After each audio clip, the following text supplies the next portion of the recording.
Hi, welcome to the Real Estate Roundtable. What up? Today we have Ryan Nickel with Bootstrap Real Estate Investor. That's right. And Ryan, what are you most passionate about? In real estate or just like? Anything. Anything. Well, okay.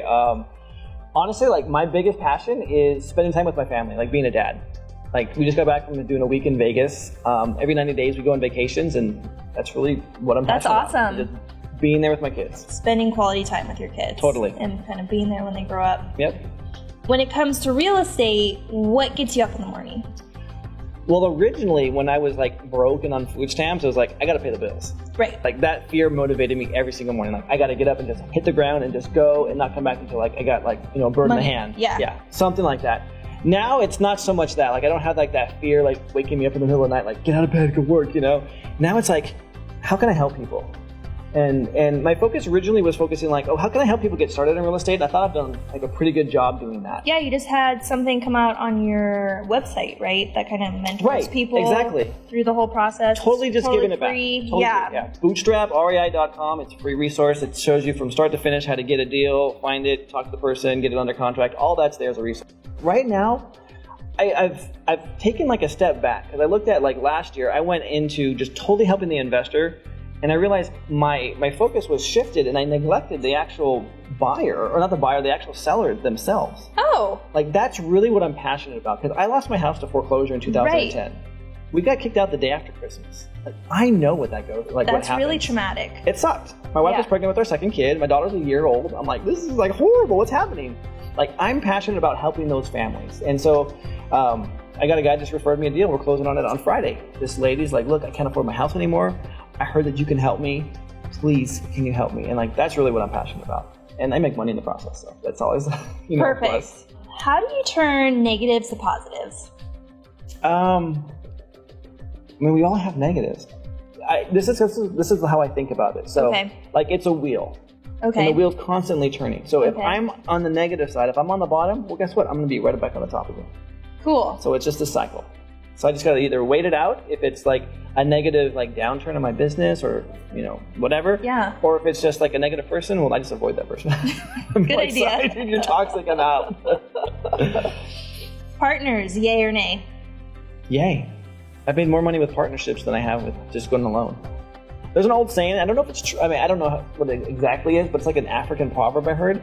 It's like, if you want to go like far, do it yourself. If you want to go even farther, do it with someone else or something like that. If you want to go fast. That's what it is. Yeah, if you want to go fast, go by yourself. If you want to go far, do it with someone else. Okay. Is that what it is? Yeah. Yeah. I don't know, but the idea is the partnership, that you have that togetherness. And let me just like share a little bit of something about this as well. So my wife and I, we just started something called the Whole30 diet.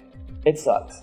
It is like the hardest thing ever because it's like straight Whole30. Whole30. So for 30 days, you're doing nothing but like whole foods, no carbs, no sugar, no dairy, nothing. Okay. And we're doing it exactly together at the same time because as I slip, not like I'm like, binging in the my closet or my pants or anything, but we hold each other accountable and we like really support each other. So like you can't do that alone. Right. You're just like, I'm weak, I'm sorry, I'm done. So we can help each other. So yeah, it definitely balances out. So it helps when you have a partner, really totally does. Yeah. So like, Randy Just. I meet with him every 2 weeks. We have a breakfast together. And there are some times when I come to the table and I got deals for him, and there are times when I don't. He's like, Ryan, I want a deal by the end of 3 o'clock today. And I'm like, Randy, it doesn't work like that. But I know like tomorrow I'm having breakfast with him tomorrow. And I got 2 deals that I'm presenting to him. And so it's like, that accountability that keeps you, moving and motivated. Mm-hmm. So, ask me, like, what motivates me? Meeting with Randy Just for breakfast? Meeting with Randy Just for breakfast. That fear of letting my good friend and partner down. So, Randy just talked to us at the Real Estate Roundtable today, and he said he likes working with you because you're not annoying. Go into a little bit and like, what's a good way to present your deals to people so that way like they really want to work with you? And so there's this illusion out there that wholesaling is just you find a property and you just share it with somebody, and then you're gonna get paid like a fat paycheck, and that's it. That's it. No job. Like I've literally, there was a guy at a meetup most recently, and he goes, we asked him what the comps were for the deal, and he's like, well, you gotta go out and do it yourself. And we're like, well, what are the repairs? Well, I don't know. You got to go do that yourself. We're like, what the hell do you do? I mean, seriously, like, what do you do? I mean, you have an address. I mean, anyone can look up on Zillow or anywhere they want and say, hey, here's an address, go look at this house, pay me some money for this. And like, I think one of the reasons is that I actually do the work. I go, I estimate what my repairs are, I estimate what the ARV is going to be realistically based on his formula, because I know what his formula is. Right. This price per square foot, all that stuff. And so when I'm presenting the deal, I'm like, look, this is what you're going to make on this. And within like reason, it's pretty accurate. Wouldn't you say, Randy?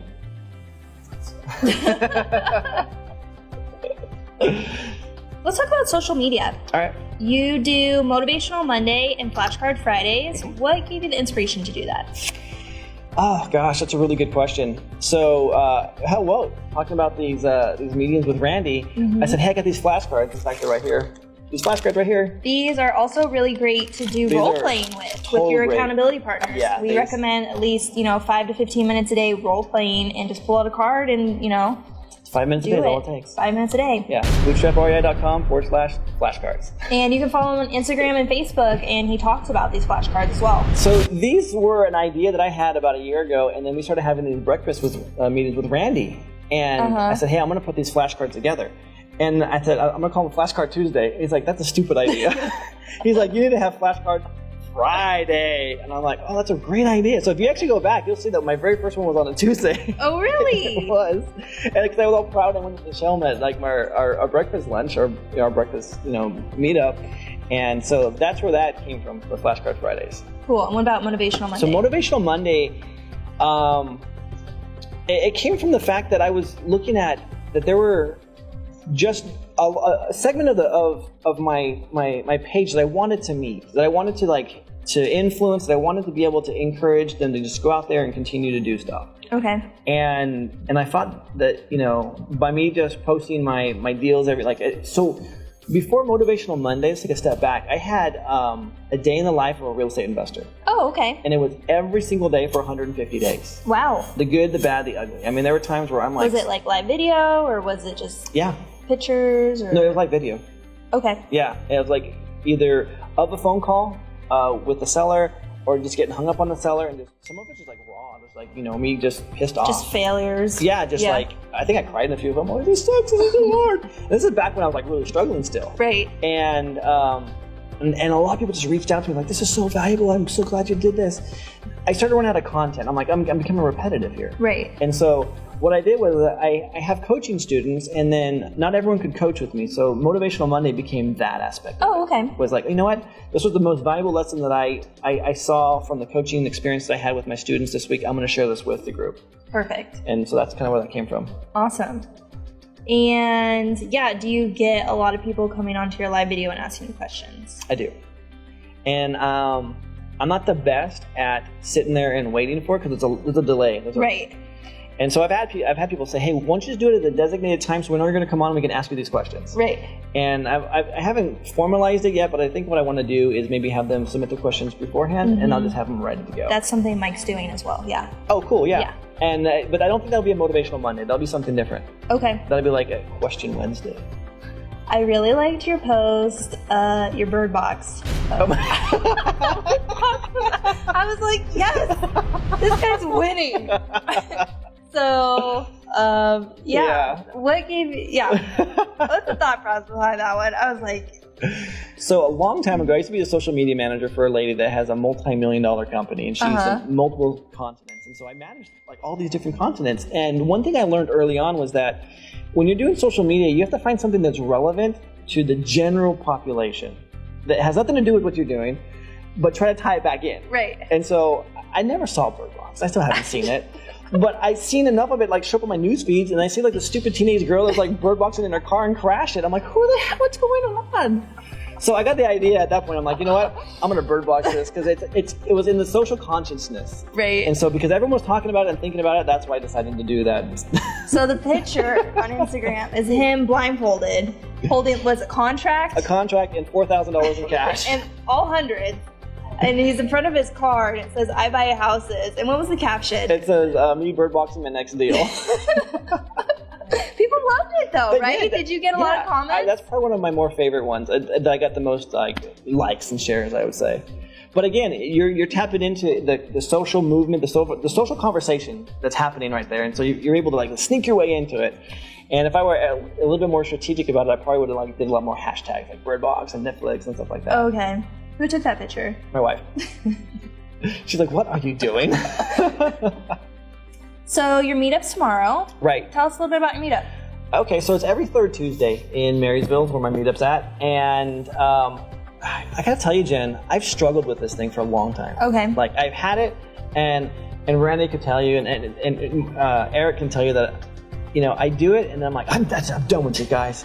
I'm done with it. And the reason why I say I'm done with it was because the original idea behind the whole entire meetup was never to give information or content for people to go out there and do deals on their own. It was for always them to be like, Brian, I got a deal. What do I do? Well, bring it to me. Right, that was promoting you. Exactly, right? Yeah. Bird dogging kind of a thing. Yeah. And that was it for a long time. And then I got burned. There were a couple of people that came to the group, and I feel like, they poached the information and went out and did a couple of deals, and I got hurt. I'm like, oh, they didn't bring that to me? They made money without me? What's going on here? And I thought, that's very selfish of me. But that's where I was at. That was my mindset. And so I started thinking, you know what? You weren't really benefiting from your group? Yeah, because I wasn't benefiting. I didn't want to share my knowledge with Gotcha. people. So it was very selfish. And come around, this has been a long time process. I think my group's probably 3 years old. Okay. And I think, honestly, that's part of the reason why it hasn't grown in a way that it possibly could have, because it was very self-serving. Okay. So my group is transforming in this way now. It's going to be, because we're at a point now where we're financially sustainable. Okay. I mean, we're good as it comes with finances go, with real estate. And so it's really a labor of love, me just really giving back to people. So what's your meeting tomorrow going to be about? It's actually called REI Funeral. Yeah. So it's kind of a play on words. So it's a dual meaning. So I had a meeting with Eric and with Randy, and I said, guys, this is going to be my last meetup. Yeah, I thought it was going to be. I'm going to cancel it. That's it? Yeah, I'm canceling. I'm going to cancel the meetup because Eric's like, yeah, great, I'll bring you on mine. There's a meetup tomorrow, and that's the last meetup with Ryan. So are you going to more partner with Eric here, or what's the plan? That's kind of the plan, but yeah. So Randy's like, don't cancel it just yet. We have our breakfast meetup, and that's where I get we bounce ideas off of. But the plan is to cancel it. But I also have a specific exercise that I want to run people through. Cool. And it's called REI Funeral. Awesome. Yeah. Are you going to be speaking at any other events in Sacramento?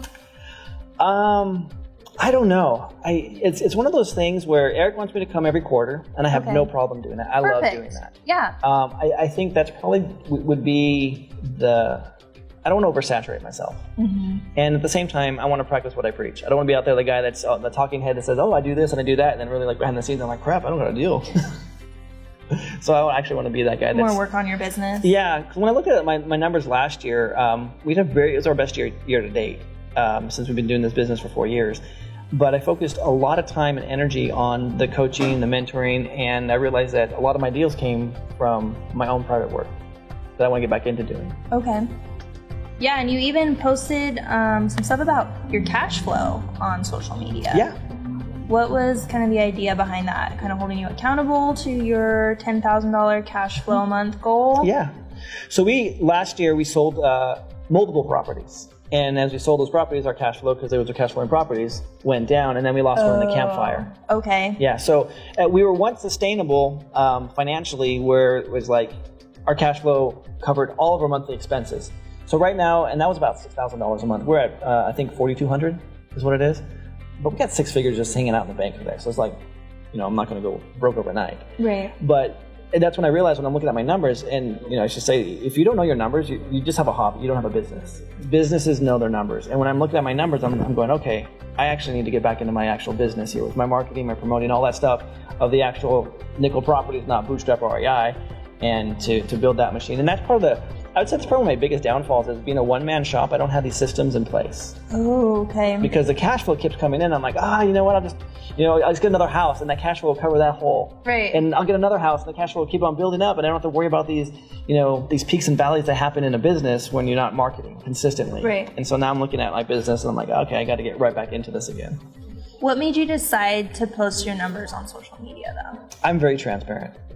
I'm not hiding anything, and Did you get a lot of comments on it? Were people like...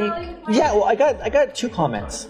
One was, "Holy crap, that's a lot of money," because they see the bank account too. That's a site with it, and that's cool. Then I get some other people like, "Oh, that's such a low number, man. You can totally do that." Because my goal was 24 properties. I'm like, "Oh, that's 24. Get that in 6 months, man." Yeah. And so 2 sides of the spectrum. Yeah, there was no middle of the road. Like, "Oh, I don't know, man." So, yeah, it's either like they support you or they're like think you're crazy. Yeah, right? And so I posted those numbers also to kind of encourage people. Like, look, this is where I've come from. Like food stamps, unemployment, like sleeping on the back of some guy's office floor, to being financially free. It's very doable, and so it's kind of a motivation as well. But it is to also be like, hey, this is my goal, and I'm gonna get it. You're gonna watch me. How many calls do you get off of your car? Not very many, but the ones I have gotten have turned into very profitable deals.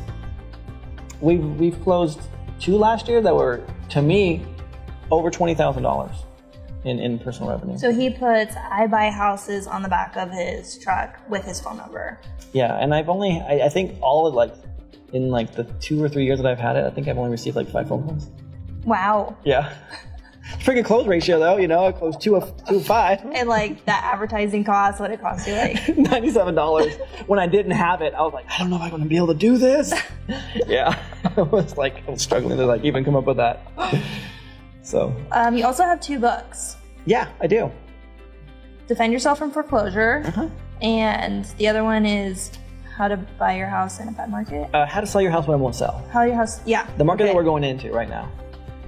So what's going on with those? So I use those as marketing books. Okay. So they're written in the perspective to help the homeowner, to help the seller who's going through rough time financially. Either they can't sell their house and they have to sell it, or they're going through some kind of financial hardship that's causing their house to go into foreclosure. And so both of those books were geared to be glorified business cards. Because if I knock on their door, I'm like, "Hey, I'm Ron, I can help you with your house." I give them my business card, they're like, "Yeah, whatever," and they just go in the trash can. But if I give them a book, people just don't throw books away unless they're crazy.